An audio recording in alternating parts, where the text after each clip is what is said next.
Welcome to the Art of Feeling Better podcast. Today's session, carrying on with the theme of education. Now, last week I had the pleasure of speaking to Chris Jones.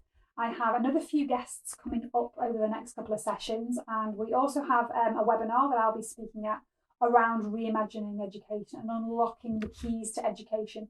So I just wanted to carry on. This is my little solo one today.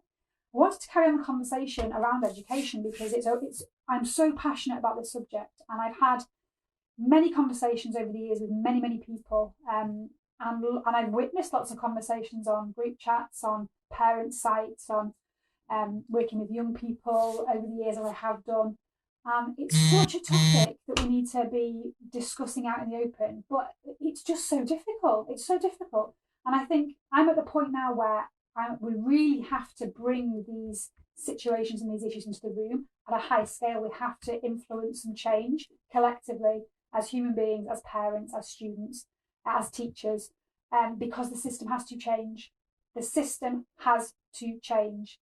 There is no way it can't. And every area of work that I do and every person that I speak to, regardless of whether they have a connection to education or not, has been impacted by the education system. And a lot of the issues that we're finding now, and I diversify and I've got fingers in lots of pies, and I seem to do lots of different things. I work with mental health is my big thing, and supporting people through trauma recovery. My spiritual stuff that I do to support people is the same thing in a different way. And the more work I do with individuals, and if you're watching this, you're probably going to resonate. When we wind it back to the problem and the root cause and something that's causing the issue, 99.9% of the time, it will be part of the learning environment of being a child. Feeling inadequate, feeling stupid, I'm not creative, I'm not sporty, it's something that has been programmed in at an early age and generally speaking attached to schooling experience. So I've been working with this for years now, thinking, well, that's big. How do we understand this? And it's coming into the room a lot more now. A lot of teachers are really picking up on it because a lot of teachers are becoming damaged by being in a system that doesn't work and going into it to help young people and then recognising they're part of the problem of damaging young people. How horrible is that, having to be in that role? So I thought a good topic just to chat about now, because it's such a big thing of gone forever and ever. I just want to talk about how we learn. Right? How we learn. Because for me, once we can uncover and think about this small little thing, it should open the doors for everything else, right? So I'm chatting to Chris last week about measurement. What is it we're measuring? We've got the metrics wrong. We're measuring attainment. We're measuring, how children regurgitate information. How is that an indicator of a successful, happy or fulfilled life? Well, it isn't at all, is it? And that's becoming more and more widely known now. So how do we learn? How do we learn? Well, one of the things that many years ago when I did my leadership and management degree, we were doing lots of tools around how to effectively manage. And one of them was around learning styles. Now, a load of you might already know all about this, and you might have different, there's different models that are used to assess this. You'll have different things in the workplace. But the fundamentals are the same. We all have a different way of learning, right? So some of us are very visual learners. Some of us are really good with reading and writing. Some of us are very good with audio, and we need to be told, we need to hear something in order to be able to do it. And some of us are what's called kinesthetic learners or practical learners, and we need to be able to do it, watch someone do it and do it with them. Now, I said this is widely known, right? Widely known. And yet, our education system is not at all set up for any kinesthetic learners.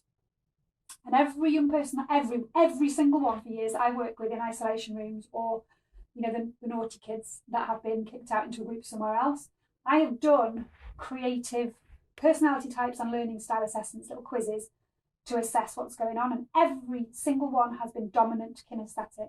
The way they learn in their brains is by doing something active. One of my children is a good example of this. He's had a horrific time through the education system for that reason. So if you imagine we have these schools and they're set up, and this machine is just running and nobody can stop it, and this is the way we do things, and it just is what it is. You have to attain things and you have to hit these measurements and that's it. And if you don't, then there is something wrong with you.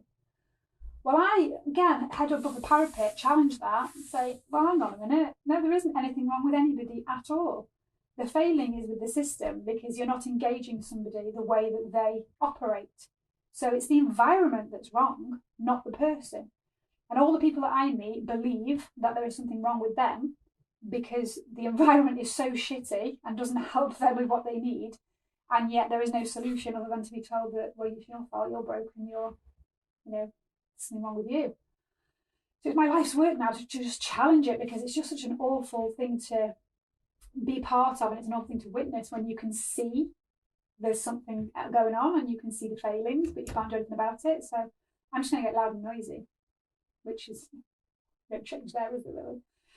So think about that in terms of learning styles. And we're thinking, I've been doing a lot of work filming lately for Mojo School, and yeah, I haven't told you about that yet, but brand new platform that we're working on.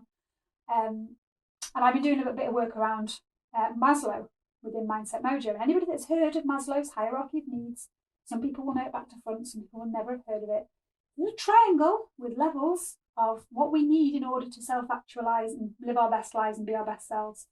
And teachers, when I did my basic teacher training, that's one of the first things you learn. But it seems like everybody forgets it because we then don't refer back to it. So we know we need things like oxygen and food and water to survive. No shit, Sherlock. Yeah, we know that. We know that we need security, stability. We know that we need a mortgage. We know that we need to get a job and hold down a job. Yes, we know that.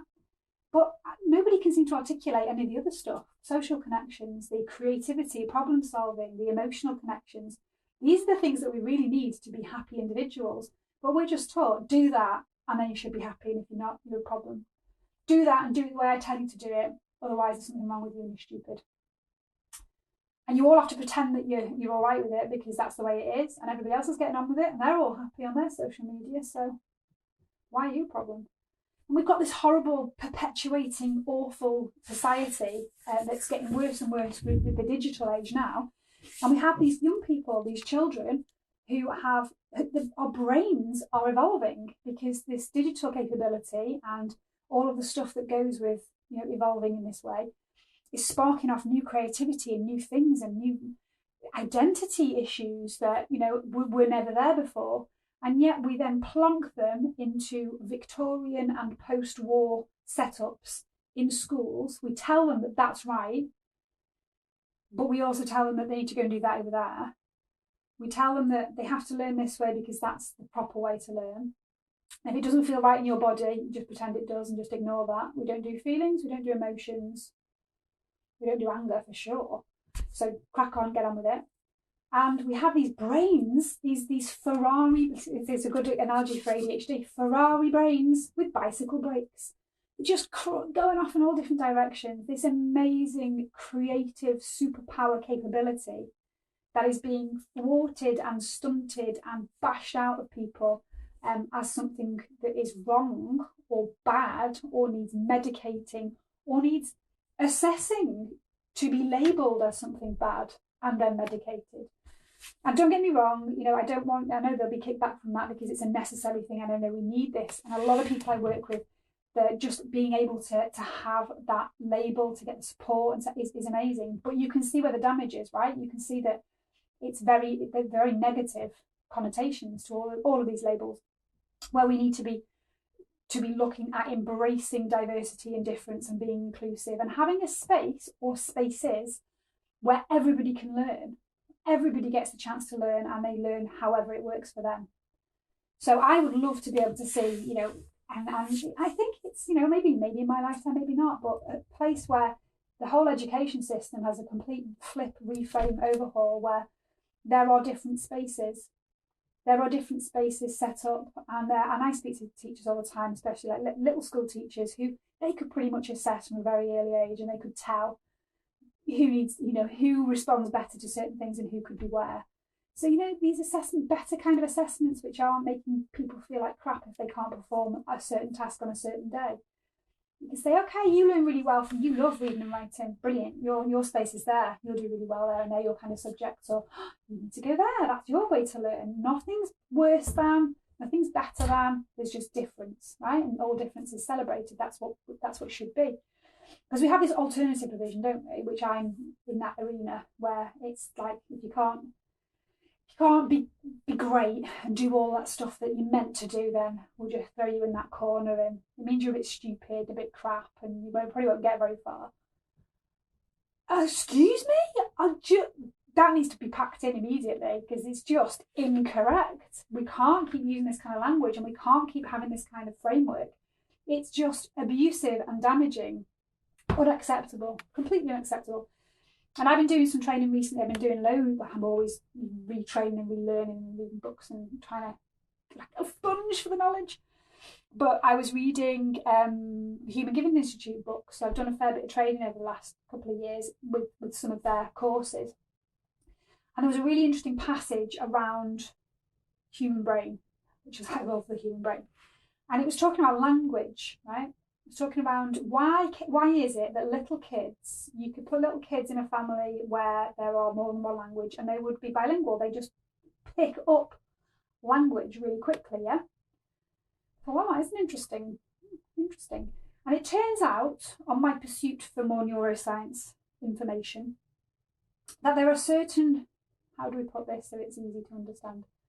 Certain programs that are online at certain ages, right? Certain things that need to come online in order for a human being to match up with its environment and to be able to form bonds, form attachments, find its space. So these brainwave states are conducive to certain aspects of learning, right? So if you need to have that sponge learning, and you need to learn language so that you can fit in with your community, that you can communicate with your caregivers, then that makes perfect sense to me that would be the dominant brainwave pattern of a very small child. So it's all coding. I'll do a deeper one on this at some point, and I'll get some experts in to talk through it with me, but it is all coding, isn't it? So if you think about a young person learning languages and all of the brain power that will take up and all that brain energy, it has to work in a certain way. It's a certain program, right, that's switched on. And then it's switched back on again when it's not needed anymore. Oh, did I just put that on? And then it's switched back off again when it's not needed anymore. And it turns out that when we're young, we have a program that is the ability to learn how to learn, right? That's not how to learn geography. It's not how to learn mathematics. It's the ability to learn how we learn. And we find when you see kids doing it, you see toddlers doing it, they watch, they observe, they look at what people are doing more than what they're saying, and they adapt and they learn. So that program is switched on, learning how to learn, to adapt, to grow, to evolve. And then apparently at the age of 11, how coincidental, that program flips. So that's why it's so hard to learn language when you get older, because that program just isn't there anymore. You should have done all that learning. You should have learned how to learn in those formative years when you're at home with your caregivers. And then you should go out, you've got your learning style, you know how you learn, then you need to go out having experiences from age 11 that will help you evolve and move into different spaces and places. Now we throw our young people into this space, age 11, where they are told that they have to learn in a certain way, whether their program's switched off or not. And how awful would that be? And I've seen it all the time where kids are really trying to be good, trying to be good. Their brains will not let them. Their brains aren't set up that way. Their program is completely different. Their software doesn't operate in that system. So how awful to be trying to adapt and trying to work in a world that doesn't work for you. And while you're doing that, be constantly told there's something wrong with you and that you're stupid or that you're bad or you're never going to get anywhere. No wonder we have task avoidance, and teachers up and down the country will understand this, where you have more and more and more young people throwing chairs through windows or fighting or trying to get themselves sent out because they cannot do the task. It is less embarrassing to be cool outside the head's office or in ISO than it is to be shown up as being stupid or an idiot or not smart enough because you can't understand a program that doesn't work with the way that you are being taught in a classroom. The majority of this is obviously read write, isn't it? We look at this, sit there, don't be distracted. Just focus on one thing at a time, and it's words and it's reading and it's writing, and that's the way we do things. Can you see how this damage, absolute harm, is being done to people that lasts an absolute lifetime? You know, if your dominant learning style is kinesthetic and you cannot get that, you just can't do that unless you're going to go out, get out of your environment and learn in a different way. That's really, really damaging. Really damaging.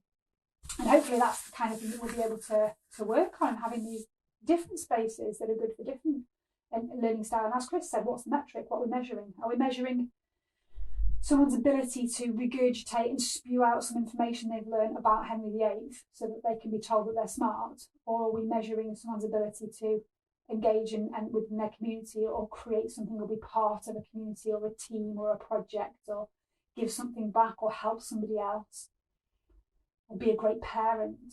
What are we measuring? And finally, now I'll get off my soapbox in a minute. I am just going to bring it back to a question that I've asked. I think I mentioned this actually last week, but I want to say it again. Is I keep asking people the same thing all the time when it comes to these conversations around education, because clearly I don't really look like somebody who's a professional in education, so I mustn't know anything. And I'm always asking, like, I understand the principles, I understand how the system works, and I understand that the need for higher education, further education, and I get it. I understand the concept, right? Did all right at school. I'm a visual learner, but I also am all right with read write, so I was one of the lucky ones. So why are we doing it? Why is always my question. Why do we need to get good grades? If we're looking at metrics, why do we need to measure our ability to retain and then regurgitate information on a piece of paper in an exam condition, in a highly stressful exam condition? Well, it's so that you can prove that you're smart. That, for starters, is ridiculous. But okay, let's say, so you can get these grades that we've set that says that you are good enough to do something else. Right, okay, fair enough. So what's the purpose in that then? Why do we do that? Well, if you do that, then you get to go to another classroom environment, another establishment, sixth form or college, that will put you in a boxy room where you are in rows like you go into a factory, and somebody bigger than you is at the front telling you telling you what's right and wrong, and you just remember it, and then we'll test you on that again, and we'll tell you whether you're good enough at remembering that information. Okay, why? What are we doing that for? Well, then that means you can get to university. And everybody wants to strive that linear path of you have to do that, that, and that. If you are one of the good people in society, that's the path you take. Otherwise, you're just one of the idiots. University is the end game. Get there.